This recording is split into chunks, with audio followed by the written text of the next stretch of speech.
असे हे झकास साबुदाणा बटाट्याचे पापड बनवल्यावर अगदी कुरकुरीत खुसखुशीत होतात, त्याचबरोबर अजिबात तेलकटसुद्धा होत नाही.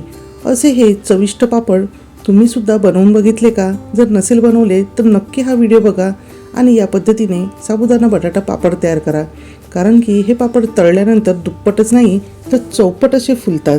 मग चला आपण लगेचच हे पापड कसे करायचे ते बघूयात. त्यासाठी इथे मी 2 किलो बटाटे घेतलेले आहे. आता बटाटे तुम्ही लहान मोठ्या कोणत्याही आकारामध्ये घेऊ शकतात. सर्वात अगोदर आपल्याला हे बटाटे स्वच्छ असे धुवून घ्यायचे आहे, कारण की बटाट्याला मातीही लागलेली असते. आणि कुकरमध्ये आता आपण हे बटाटे शिजवून घेणार आहोत, तर ते आपण थोडेसे जास्त प्रमाणात शिजवणार आहोत, त्यामुळे बटाट्यांना चिरा जाऊ शकतात. मग अशा वेळेस या बटाट्यांची माती ही आतपर्यंत जाऊ शकते, त्यामुळे आपल्याला हे बटाटे स्वच्छ असे धुवून घ्यायचे आहे. त्यानंतर एका कुकरमध्ये ही सर्व बटाटे मी घालून घेतलेले आहे. आज आपण ही जे बटाटे आहेत तर ते कुकरमध्ये शिजवून घेणार आहोत.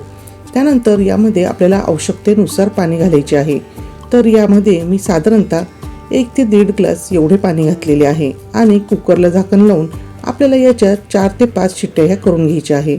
नेहमीपेक्षा आपण शिट्ट्या ह्या 1-2 जास्तच घेणार आहोत.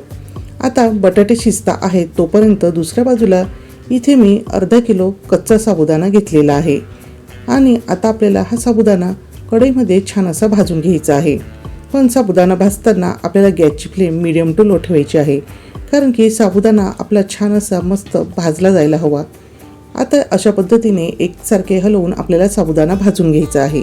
साबुदाणा भाजला का नाही हे कसे ओळखायचे, तर साबुदाणा हलका असा फुलायला सुरुवात होते, त्याचबरोबर हा साबुदाणा हलवताना सुद्धा हलका लागायला लागतो आणि इथे तुम्ही जवळून जर बघितले तर साबुदाणा हा आपोआप फुलल्यावर तो हलल्यासारखा सुद्धा दिसतो आहे, म्हणजे समजावे की साबुदाणा छान असा भाजला गेला आहे. आता साबुदाणा आपल्याला पूर्णपणे थंड करून घ्यायचा आहे आणि त्यानंतर मिक्सरमधून दळून घ्यायचा आहे. आता जर तुम्ही जास्त प्रमाणात हे पापड बनवत असाल तर अशा वेळेस साबुदाणा तुम्ही गिरणीतून दळून आणला तरीसुद्धा चालणार आहे, पण इथे थोड्या प्रमाणात साबुदाणा आहे म्हणून मी घरीच मिक्सरवर दळून घेणार आहे. आता मिक्सरवर दळताना जेवढं शक्य होईल तेवढा आपल्याला हा साबुदाणा बारीक असा दळून घ्यायचा आहे. आता अगदी गिरणीप्रमाणे हा अगदी बारीक दळला जाणार नाही, पण अशा पद्धतीने हा साबुदाणा मिक्सरमधून दळला जातो. तर हलकासा हा रवेदार इथे साबुदाणा आहे. त्याचबरोबर दुसऱ्या बाजूला इथे मी हिरव्या मिरच्या ज्या लाल पडतात आणि हलक्याशा वाळल्या जातात त्या मिरच्यांचा वापर इथे करणार आहे. तुम्ही बघू शकता अशी ही मिरची अगदी कडकडीत वाळलेली नाही तर हलकीशी नरम आहे. तर ह्या मिरच्या मी इथे दळून घेणार आहे. त्याऐवजी तुम्ही इथे हिरवी मिरची सुद्धा वापरू शकता किंवा लाल मिरची पावडर वापरू शकतात. आता ही मिरची दळताना अगदी बारीक न दळता अशी ही जाडसर दळून घेतलेली आहे. दुसऱ्या बाजूला कुकरसुद्धा गार झालेला आहे आणि आता मी बटाटे सोडून घेणार आहे. तर तुम्ही बघू शकतात अशा पद्धतीने बटाट्याला हलकीशी चीर जायला पाहिजे इथपर्यंत आपण हे बटाटे शिजवून घेतलेले आहे, कारण की यानंतर आपल्याला हे बटाटे स्मॅश करणे अगदी सोपे जाणार आहे.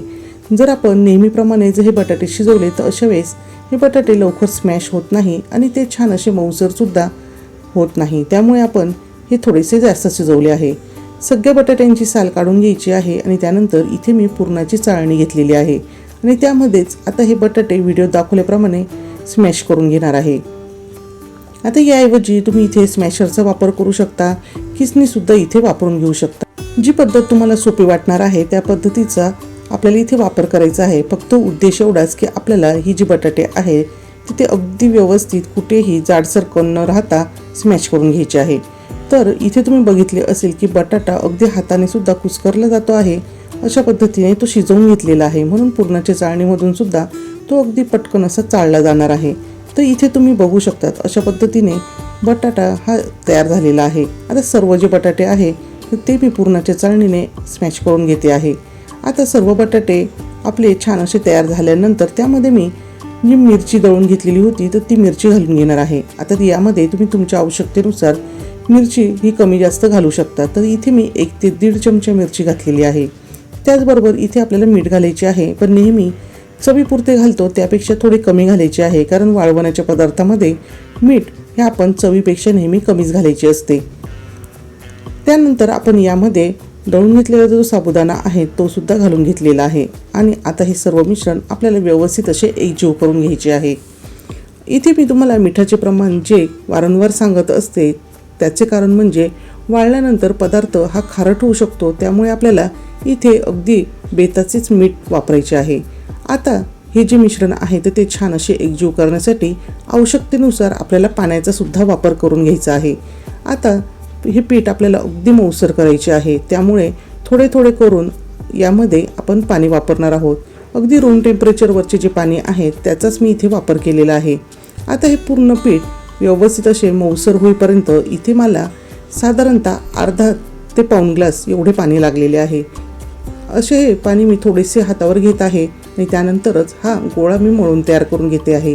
तर आता हा पिठाचा गोळा इथे तयार झालेला आहे. पण आपण याचे लगेचच पापड तयार करायला घ्यायचे नाही, कारण की आपल्याला पाहिजे आहे अगदी खुसखुशीत आणि कुरकुरीत असे पापड. तुम्ही तसं तर अशाही कंडिशनला हे पापड तयार करून घेऊ शकता, पण आपल्याला एक स्टेप यामध्ये एक्स्ट्रा करायची आहे, ज्यामुळे पापड अगदी छान असे खुसखुशीत होणार आहे. आता इथे चाळणीला मी पाणी लावून घेतलेले आहे आणि त्यानंतर ह्या तयार पिठाचे मी छोटे छोटे गोळे हे तयार करणार आहे आणि हे गोळे मी चाळणीवर ठेवून देणार आहे. आता कोणताही वाळवणाचा पदार्थ बनवताना आपल्याला यामध्ये खूप जास्त तेलाचा वापर करायचा नाही, कारण की आपण हे वाळवणाचे पदार्थ केल्यानंतर हवाबंद डब्यामध्ये ठेवतो आणि काही दिवसानंतर त्याला तेलकट असा वास येतो, त्यामुळे ही काळजी घ्यायची आहे. दुसऱ्या बाजूला इथे मी या भांड्यामध्येच पाणी गरम करून घेतले आहे, ज्यामध्ये पीठ मळलेले होते, म्हणजे जास्त भांडे काढायला नको. त्यामध्ये गरम पाणी केल्यानंतर तयार करून घेतलेली चाळणी ठेवली आणि त्यावर झाकण ठेवून मीडियम फ्लेमवर 15 ते 20 मिनिटे वाफ काढून घेतली आहे. आणि आता आपल्याला इथे चेक करायचे आहे की यामधला जो साबुदाणा आहे तर तो शिजला का नाही.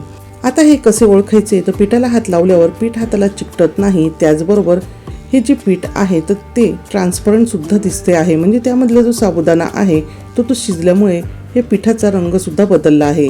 आता यामधला मी फक्त एकच गोळा बाजूला काढून घेणार आहे आणि बाकी जेवढे गोळे आहे तर ते झाकून तसेच ठेवणार आहे, कारण की आपण गॅस बंद केल्यानंतर सुद्धा त्या खालच्या भांड्यामधले जे पाणी आहे तर ते अजूनसुद्धा गरम आहे आणि त्याच्या वाफेने हे जे वरचे पीठ आहे ते असेच बराच वेळपर्यंत गरम राहू शकते. आता जो बाजूला काढलेला गोळा आहे तर तो सुद्धा मी व्यवस्थित मळून घेणार आहे. आणि आता हे पीठ खूप जास्त प्रमाणात गरम आहे, म्हणून इथे मी पाण्याचा हात लावून घेतलेला आहे आणि हे पीठ एकजीव मी पुन्हा एकदा करून घेणार आहे. आणि त्यानंतर आता आपल्याला ह्या पिठाचे छोटे छोटे गोळे हे बनवून घ्यायचे आहे. आता पिठाचे गोळे तयार करताना सुद्धा इथे मी पाण्याचाच हात लावलेला आहे. जसं की मी तुम्हाला सांगितलं की असे हे वाळवणीचे पदार्थ करताना आपल्याला शक्यतो तेलाचा वापर हा कमी करायचा आहे किंवा अगदी आवश्यकतेपुरतेच आपल्याला इथे तेल वापरायचे आहे. असे हे पिठाचे छोटे छोटे गोळे करून घेतलेले आहे. तुम्हाला पापड किती लहान मोठा हवा आहे त्यानुसार तुम्ही हे गोळे तयार करून घ्यायचे आहे. त्यानंतर इथे मी प्लॅस्टिक पेपर घेतलेला आहे आणि त्याला अगदी थोडेसे तेल लावलेले आहे, म्हणजे हे तयार पापड हे प्लॅस्टिक पेपरला चिकटणार नाही. वरती जो प्लॅस्टिक पेपर लावला त्याला सुद्धा मी तेल लावून घेतले आहे आणि पापडाच्या मशीनच्या साहाय्याने असा हा पापड इथे मी तयार करून घेतला आहे. जर तुम्हाला लाटून पापड आवडत असेल तर तुम्ही लाटून सुद्धा हे पापड तयार करून घेऊ शकता.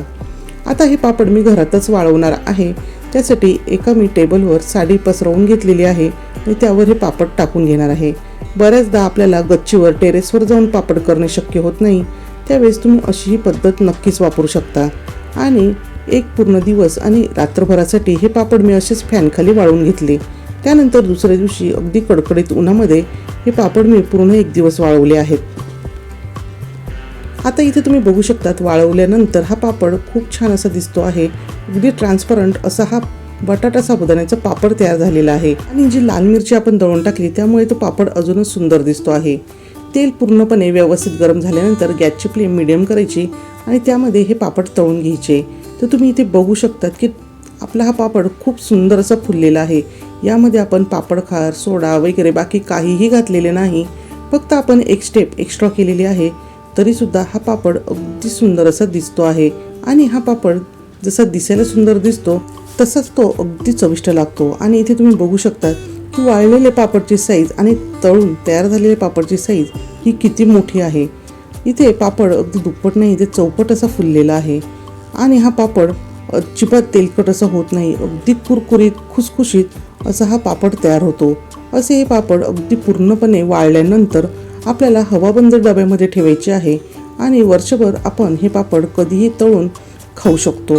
तर मग वाट कसली बघतायत, अगदी सोपी पद्धत आहे. तुम्ही सुद्धा असे तेलकट न होणारे उपवासाचे बटाटा साबुदाणा पापड नक्कीच तयार करून बघा आणि ते तुम्हाला कसे वाटले हे मला कमेंट करून नक्कीच सांगा. व्हिडिओ जर आवडला असेल तर व्हिडिओला लाईक करा, शेअर करा आणि चॅनलवर नवीन असाल तर चॅनलला सबस्क्राईब करायला अजिबात विसरू नका. पुन्हा भेटूया असेच एका छानशा आणि झकास रेसिपीसोबत.